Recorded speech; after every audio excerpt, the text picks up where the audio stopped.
Oh, hey there. Yeah, welcome to Too Long It Didn't Read Finance Edition, where I'll be talking about some personal finance and trading with a little bit of a TLDR version up front. So stick around, like, subscribe, comment, and here we go. All right, hello and welcome back. Got a good one for you today. TLDR.Finance does 401ks. So I'm going to apologize up front. Strap in a little bit. This one got away from me. Meant to keep it real short, like a 5 or 10er. I have no idea, but I'm thinking it's going to be about a 30 plus here. But I'm going to do my best to learn the timestamping. So it'll be real sharp and crisp. You can jump around wherever you'd like to. And a TLDR potentially at the end, but again, you can jump to it. I'm not sure where to put that yet, but I like it. I think everything's going to turn out pretty good. So bear with me here, but let's teach you some stuff about 401k so that you can set up your own or let someone do it for you and just be done with it. But it's, either way, at the end, you should have a pretty good feeling of where we're going. So let's get started. So first and foremost, there's this thing called risk tolerance. How risky do you want to be? Are you the type that gambles every weekend and rolls the dice and what have you, and you're okay with that? But you're also, and you're not living in a cardboard box and you're not living paycheck to paycheck. You've got discipline to only bet what you're willing to lose and etc. Great. Then you're probably more high risk. You're willing to take on more stocks, equities, ups and downs than the average bear. Or are you the type that, has most of your money in a savings account because you'd rather see it slowly tick up than ever go down?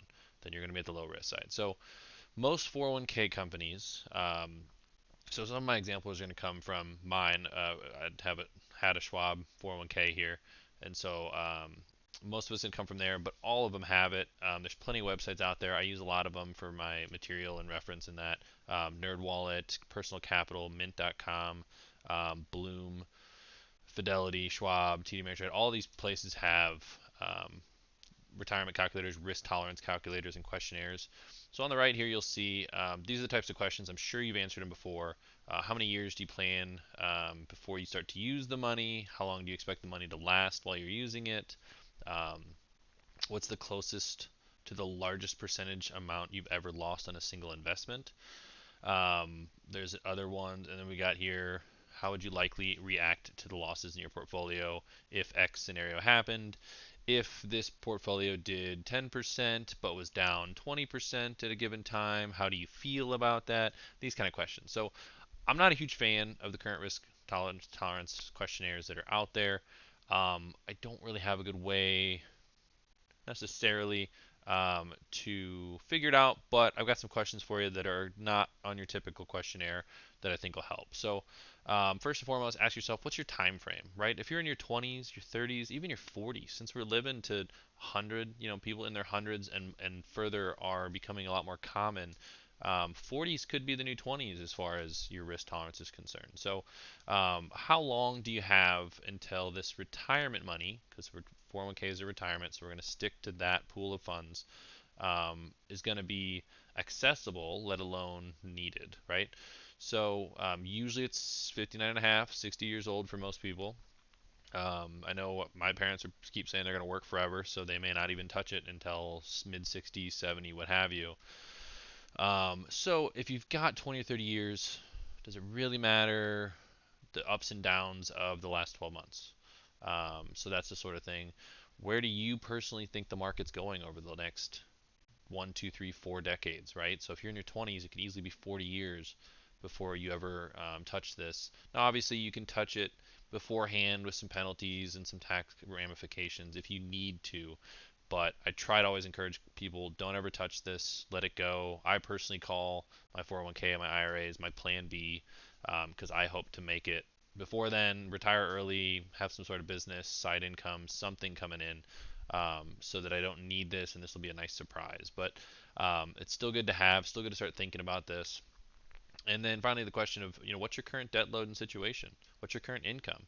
If you've got one income and you're struggling paycheck to paycheck, well, we might want to be a bit more conservative on our allocation here, just because this needs to grow to a large chunk of sum of money by retirement so that you can stop working ultimately. But if you have no debt, you're a Dave Ramsey fan, and your income's great, you're making 100 grand a year, you're living by yourself, or maybe you and your girlfriend or wife, and you guys just keep stay below your means, you're saving 30, 40, 50%, then you can be a bit more risky with this money because you don't really need it, right? You're good, or you're saving money elsewhere, or maybe you've got some other income streams. You've got two or three businesses. You got an e-commerce store. You got a YouTube channel. You're working. I mean, three, four income streams. That may be all you need. And maybe it's really easy work, and you don't mind doing it into your 60s, 70s, 80s. I've definitely seen clients like that as well. So, asking yourself those questions, and then of course the easy one of, are you checking it too frequently, right? With 401ks and retirement stuff, at least yearly would be good to check on it, just for making sure things are still good and you're not too overbalanced in one asset class or another. But if you're checking it daily, weekly, monthly, that's okay. But if you're checking it, too often, it's too risky. You need to be able to just kind of set it and forget it, go to sleep without any questions or concerns. Otherwise, we need to maybe dial that risk back a little bit or up. That's an option too. So I got the scale here. This is just showing you the different types. Usually you'll hear words like aggressive, moderate, conservative after you've answered this questionnaire. And that just kind of puts you on the scale there.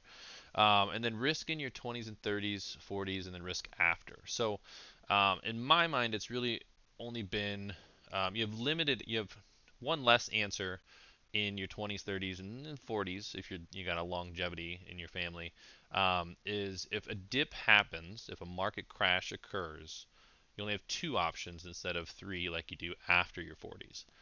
In your 20s and 30s, when you're younger, you got two options. You can double down if you have extra cash, if you have the income to be able to put more away, defer more off your paycheck into your 401ks, then do it because you're buying it cheaper. And ultimately, again, back to questions above, you think the market's going to be higher 20, 30, 40 years out. So now it's a buying opportunity. You're going to double down. You're not worried about the crash, about the short term, about the 3, 6 months issues, 2 year issues, because you're in it for 20 or 30 years. And the other option is just stay put. Don't do anything. Just leave it as is. Trust the process. You're still contributing, each week or bi-weekly or monthly, depending upon how you're getting paid. Just let it go. You set it up. You forgot it. You check on it once a year. You talk to your advisor if you have one. That's it. So you got the two options. Now, after your 40s, and these are rough numbers. For the love of God, you can be 50. I've had 80-year-olds that are still 90% stocks in their accounts and incredibly risky, but they don't need the money, or they've got millions elsewhere, or whatever. So, all this is guidelines. Nothing is set in stone.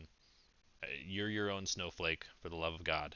So, but these are good guidelines and bumpers, if you will, to bowl with. So, after 40s, you've got a third option. So, before 40, you can either double down by adding more to it when a crash happens, or just leave it alone. Don't touch it.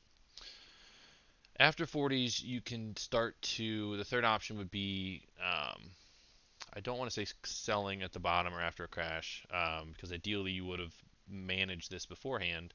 But that is a possibility. But more with them is you adjust. That's your third option after 40s.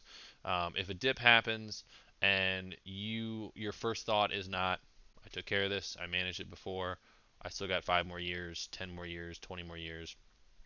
Let's say you're 55.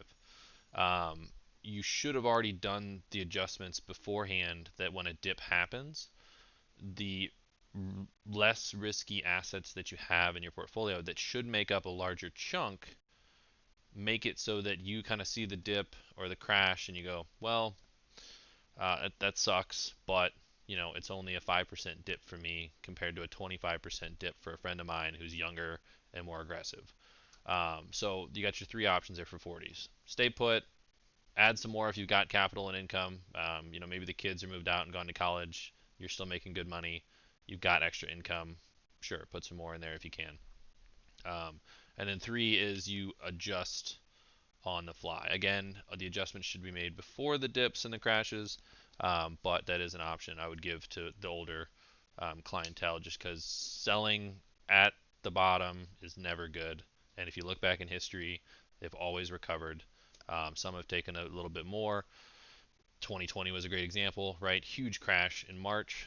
I think we recovered 90 days later, right? So if you sold in March, whew, you were really kicking yourself in July, August, and God forbid by December, because then we were net positive up 15% last year, 14% for 2020. So yeah, so that's risk tolerance. You want to know where you stand. Answer. I definitely think you should answer the questionnaire anyway. Just get the formal. Let me get the camera. Formal opinion from the market and the industry. But then take a look at those questions yourself. Look yourself in the mirror and ask you, what do I think about the market in the future? So moving on. What to look at. So this is a big one, right? I don't know what to pick.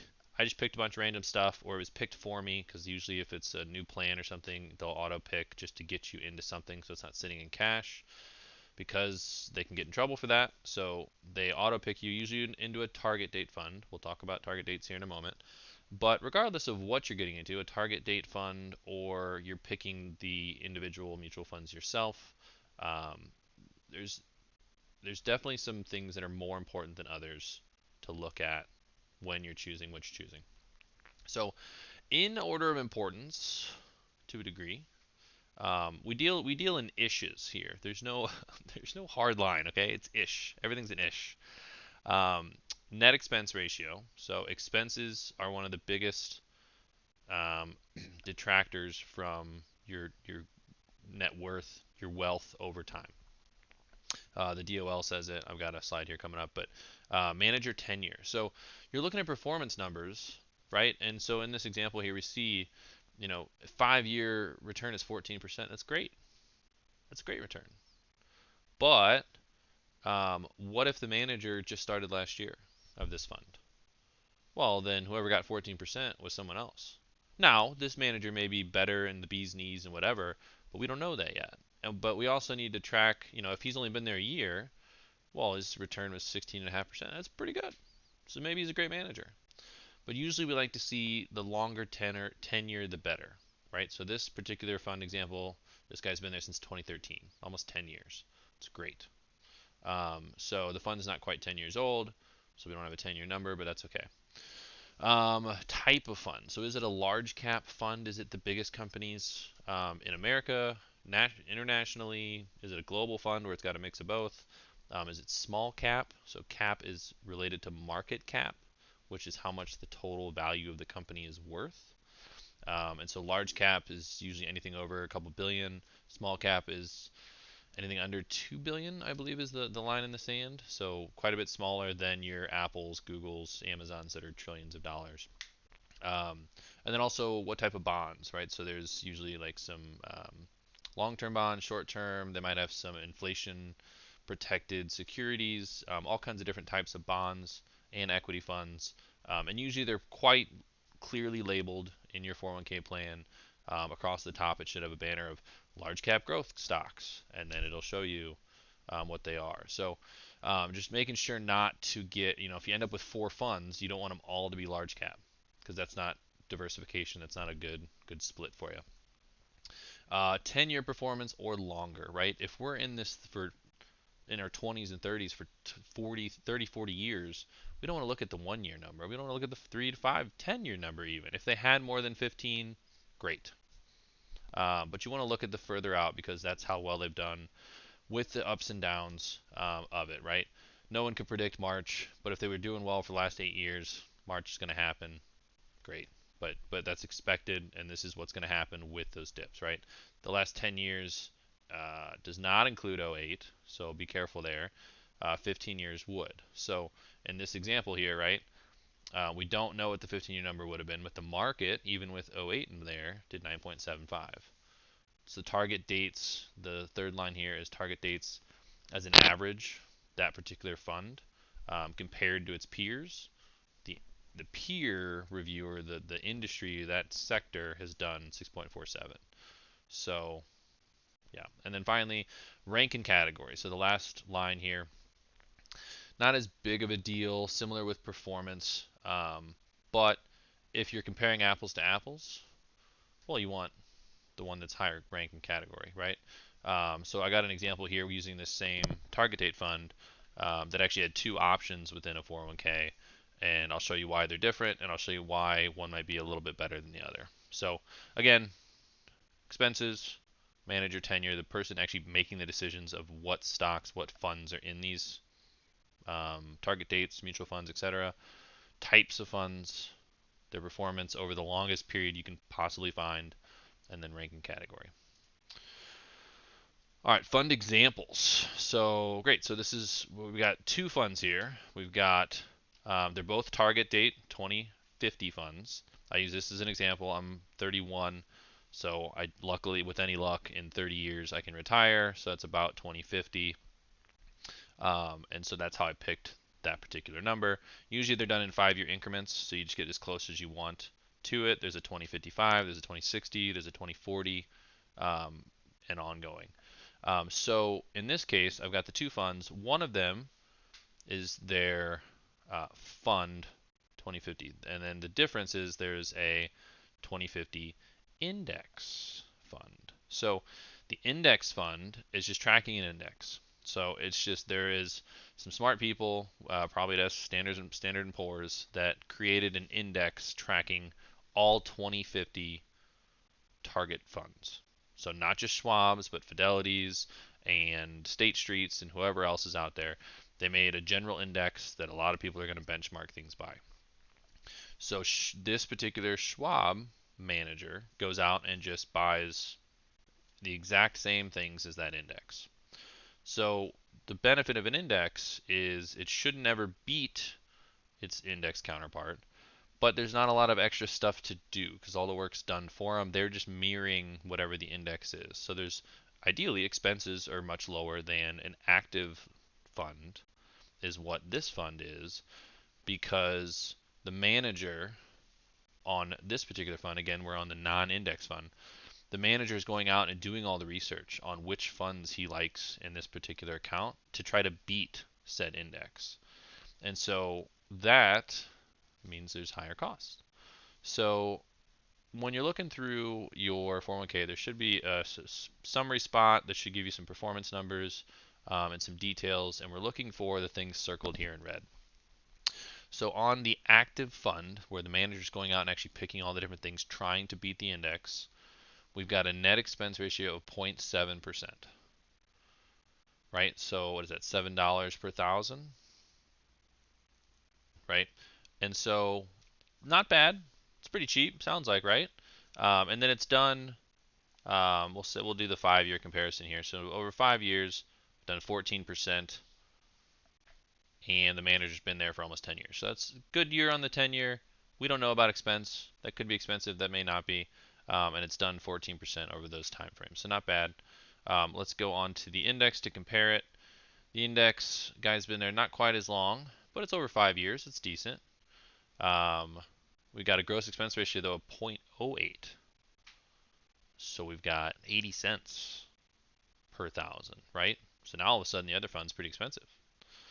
And then, oh, of course, we don't have a 5-year number, but we've got a 3-year of 967 and a 3-year of 845. So the index one is actually cheaper and it's doing better as far as performance. So this is why it's not an end-all be-all. There's definitely some active funds out there that will beat the index, and what you want to do is you just want to make sure if you find an active fund, make sure this 0.71 subtracted by whatever number the return is still higher than the index or whatever other fund you're comparing it to, right? Because yeah, so that's how that's calculated. And yes, 80 cents or $7 versus 80 cents doesn't sound like a whole lot in the grand scheme of things, but I got an example coming up to show you how even just a quarter of a percent is going to really affect you over time, let alone 1% and above, like some 401ks can be, especially if you've got a third party managing in there with you or an advisor who's helping out. That's another 1%. So fees can really eat you alive, and we'll get into that here in a minute. So parasitic loss by fees. So the DOL, Department of Labor, is mentioned it, and it was actually I found it in the bottom of my own Charles Schwab 401k. Fees can really deteriorate. Actually, let me go to the next slide here. Fees and expenses should be considered when prior to investing. They can substantially reduce the growth of your retirement account, and you can visit this website for an example. So we made our own example. I started with a 30-year-old, because I'm close to 30, an income of 50 grand, and a current account value of 25,000. So this example, we'll call him Matt Jr. And we're going to assume, because this is what an old employer of mine did for 401k, adjust it however you like, doesn't matter a whole lot here. But the 401k match, so I was contributing 5%. My employer matched 25% up to 5%. So that was an extra percent and a quarter that I got as free money. Let's camera here, free money.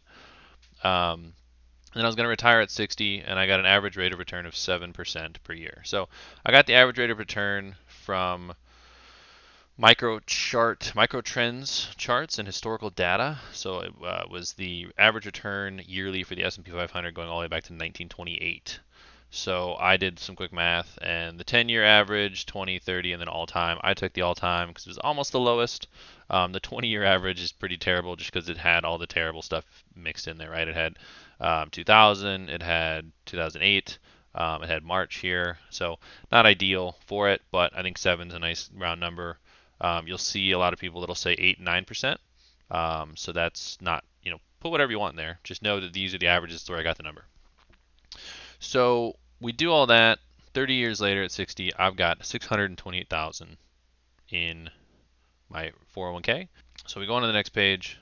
Now all I've done is I've adjusted this down by 0.5%, right?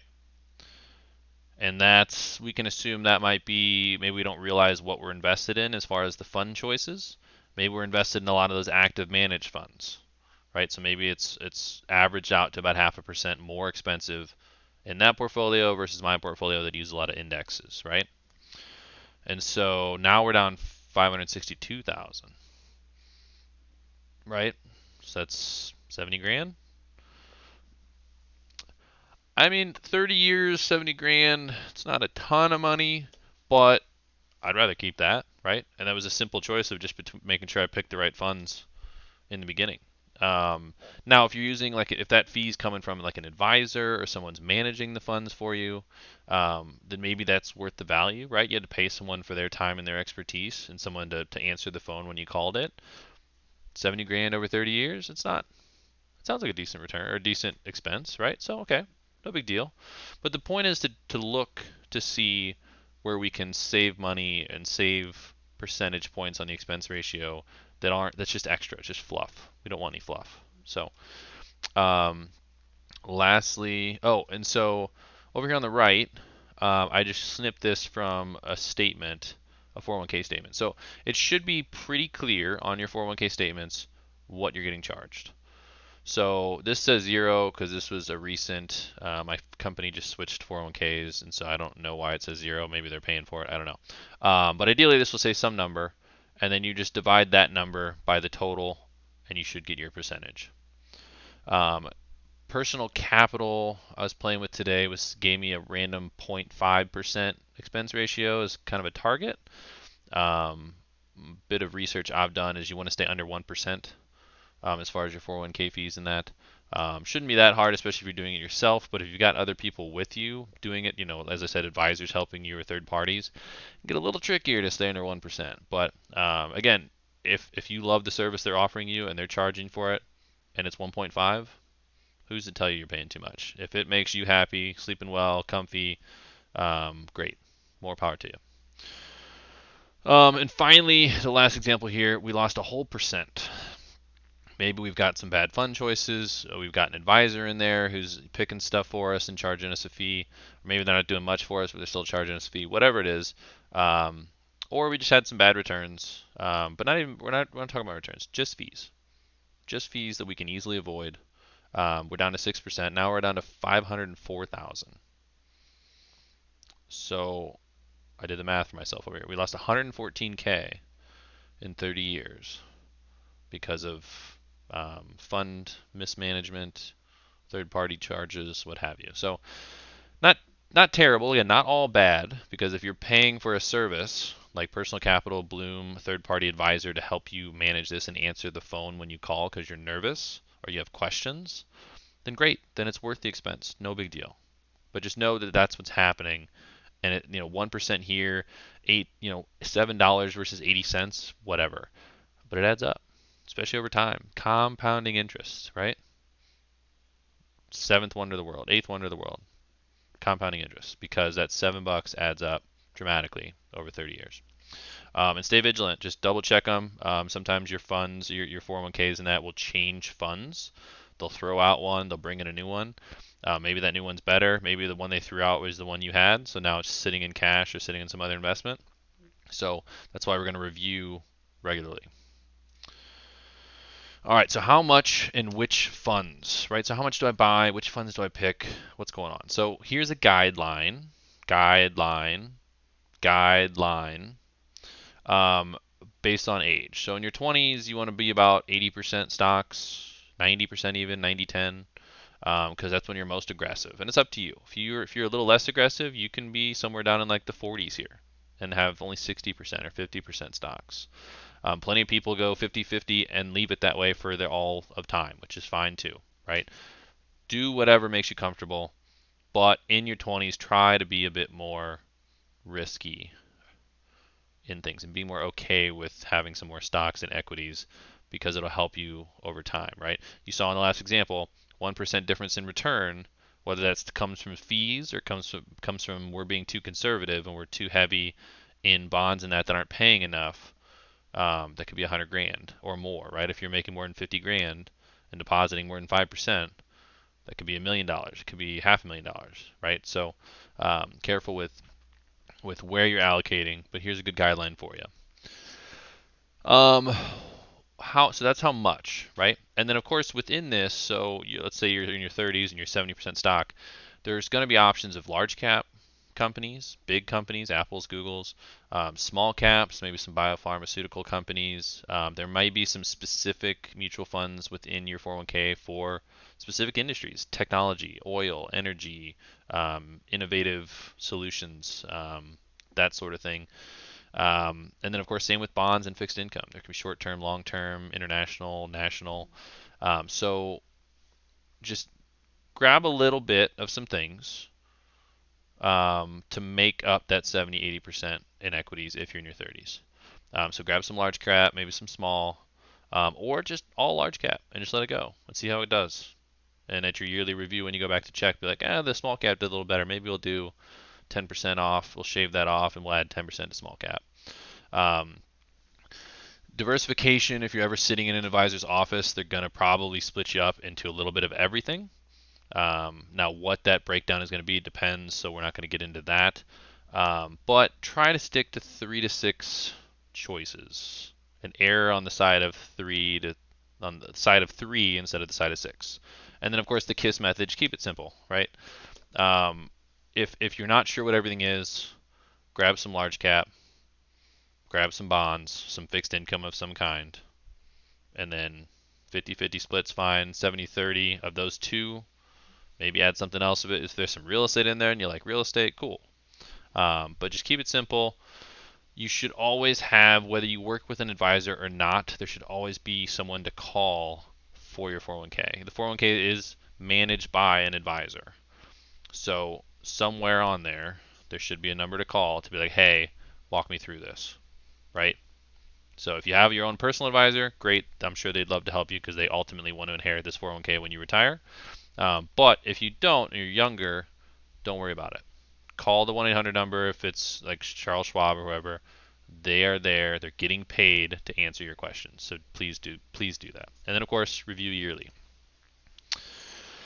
Target date funds. So this is starting into the do it for me, right? So the first parts of it, what do I choose? How much do I choose?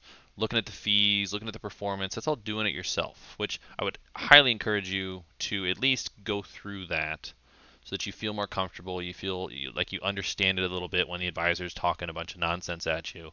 And then afterwards make your decision. Nope, I still want someone else to do it, or I want a target date fund to do it for me because I just want to set it and forget it and I don't want to ever think about it again.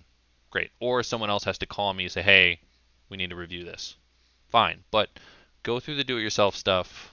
Make sure you at least somewhat understand it a little bit more, which I hope you do after this, and then make your decision. So moving on from the do-it-yourself, we got the do-it-for-me option. So we got two options here. So we've got target date funds. So most 401ks, mine did not, I don't know why, but most 401ks have a target date fund, which what this is a mutual fund made up of other mutual funds. So you won't see a target date fund with its holdings like Tesla, Apple, Google. It'll have a fund that'll be some 5-letter number or 5-letter um, symbol for that fund, and then that fund, again, fund of funds, that fund that is in this target date fund has your individual stocks, your Apple, Google, what have you. So there's usually two managers involved, right? You're gonna have one manager managing the fund itself, and then there's a manager managing the target date fund that's picking the other managers.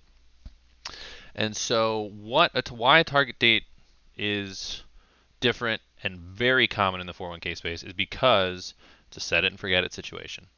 And this is actually the default. So usually if you get set up for one and you're like, I don't think I ever chose my allocations or my mutual funds myself, it's probably because they just threw you in a target date fund based on your retirement age, right? So if you just started working for a company and you're 30 years old and you said, yep, I want to contribute to my 401k, and you forgot about setting it up, what have you, you're probably sitting in the 2050 target date fund because that's 30 years, that's roughly your retirement age. Boom. It's not all bad. They actually have indexed target retirement funds now, which can be very inexpensive. So boom, we're following our kind of got to work on this camera thing. We're following on rule number one of expenses. Their tenure can be pretty good, right? Nope, I don't have that one. I already talked about the target dates. So the manager tenures were 8, 9, 10 years. So that's good. Now, why they're different or what it is they do versus just the other mutual funds, right? So target dates are built to do it for you, not just to retirement, but through retirement. So if you'll see on this wonderful little picture here, we are aged, let's say 20 or 30, get to age 50. This graph here is slowly managing, rebalancing, adjusting how you're allocated through each stage of your life, right? So at the top, we got a great example. We're accumulating in our 20s, 30s, 40s, 50s, getting closer to retirement at 50, so the transition starts to happen. And then at 65, retirement, we start to distribute the assets. So a target date is meant for that whole time period, 70-something years potentially, if not longer, right? Whereas a typical 401k, especially if you're picking it or if you're using a third party to pick the securities for you, it is done all the way until the day you retire, and then that's kind of it. It doesn't have any need or follow up or after effect for income generation or money to live on like a target date can. So definitely a benefit. Again, can be pretty inexpensive for what it is. Does it all for you, right? It manages the growth. It picks all the funds. You just have to tell it what day you want to retire. And the benefit with the target date is if you want to be a little more risky, you can just pick a further out date and it'll stay in stocks longer than it would. And if you're a little more conservative, so again, back to our example, we're 30, we're going to retire in 30 years. The 2050 target date fund is the one we're going to invest in by default. But if I'm a little riskier, I might do the 2055, the 2060, because then it's going to be in stocks longer because it thinks I'm 10 years younger, right? And then if I'm a little more conservative, I can pick the 2040 fund, 2045, which means it'll start to shift to the more conservative asset holdings sooner because it thinks I'm 10 years older. So you can kind of play the game a little bit there. Again, done for me, set it and forget it. You pick it once. I still want you to check on it once a year just to see how things are going. But the last thing is you wouldn't mix this. So I see this very common. People will see the target dates like, oh, and someone will kind of explain it when they're first setting it up, like, oh, it sounds good. I'll do 50% in the target date, and then I'll do 50% in these other 3 funds. You wouldn't really do that.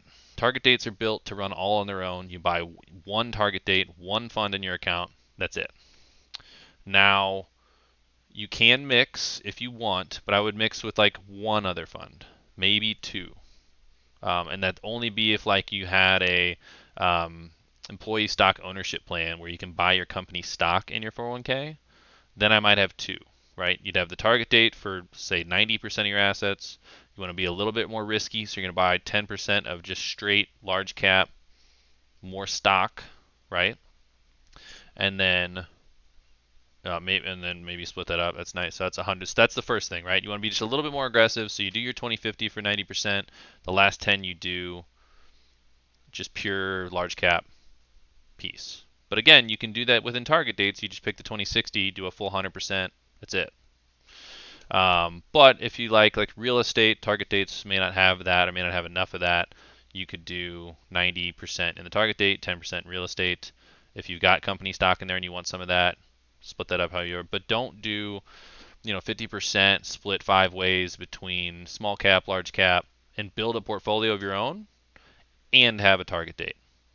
That's overlap. It doesn't make a whole lot of sense. You can do it, but it's overlapping. It's not as efficient as you could be, right? So that's the last part on target dates. And lastly, as I've said, there's another option, third-party options to do it for you. So I've used Bloom before. I haven't used Personal Capital, but their setup is the same as an advisor handling it for you. So these are 2 examples. There's plenty of others. I'm sure if you have an advisor personally, they probably have some sort of way to manage your 401k for you as well. They'll charge you a fee. Maybe they won't. Maybe they'll just give you some advice because they're already managing your other assets. But Bloom works. You can set up an account. You link with your login credential, your user ID and password to their system. Both of them have some pretty good free tools. So you can link your accounts like you do on Mint, and it'll give you like a quick fee analysis and maybe some suggestions. But then, of course, to actually get their input or get their real suggestions is where it's going to cost you. So Bloom for 45 up to 250 bucks a year, depending upon which package you choose, they will do it for you. They'll take a look at all of the options.